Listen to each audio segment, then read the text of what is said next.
What the Britney Spears tax court case teaches everyone about the IRS. Today I want to talk about a case that surprised a lot of people when it quietly surfaced in the background of the news cycle. It involves Britney Spears and the United States tax court. And while Britney Spears is a global pop icon, the lesson here has nothing to do with fame. It has everything to do with how the IRS treats income, control, and responsibility. Because the IRS does not care who you are. It only cares who is legally responsible. Let's break this down. For years, Britney Spears lived under the court-ordered conservatorship. Her finances, contracts, and business decisions were controlled by others. To the public, it looked like she had very little say over her money. But here's the key point. Control in real life is not always the same as control under the tax code, and that distinction matters. The IRS took the position that certain income attributed to Britney Spears was taxable to her personally, even though she did not exercise day-to-day control over the money.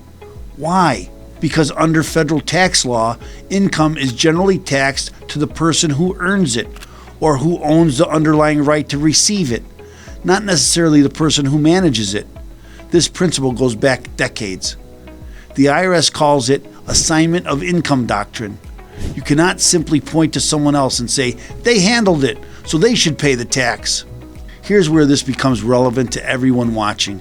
Business owners, independent contractors, professionals with managers, partners, or family members helping with finances. If the income is legally yours, the tax liability is legally yours, even if someone else made the decisions, even if someone else signed the checks, even if someone else created the mess, and even if someone else got the money. In Britney's case, the conservatorship added emotional and legal complexity, but it did not automatically erase tax responsibility.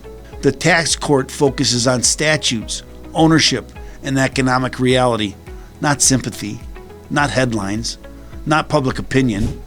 That's an uncomfortable truth, but it's an important one. Here's the lesson the IRS wants everyone to understand. You are responsible for your tax compliance unless the law explicitly shifts that responsibility to someone else. And that shift is rare. Power of attorney does not do it. Managers do not do it. Bookkeepers do not do it. And even court involvement does not always do it. Now let me be very clear. This is not about attacking Britney Spears. I like her. In many ways, her case highlights how dangerous it can be when financial control and legal responsibility are disconnected. And that happens every day to ordinary people.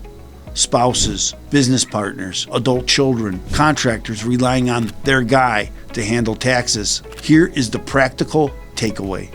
If you earn income, you must assume the IRS will come to you first. If someone else is controlling your finances, you need documentation, oversight, and legal structure.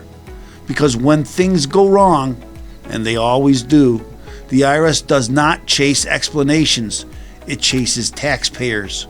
This is why tax strategy is not just about filing returns. It's about understanding who owns income,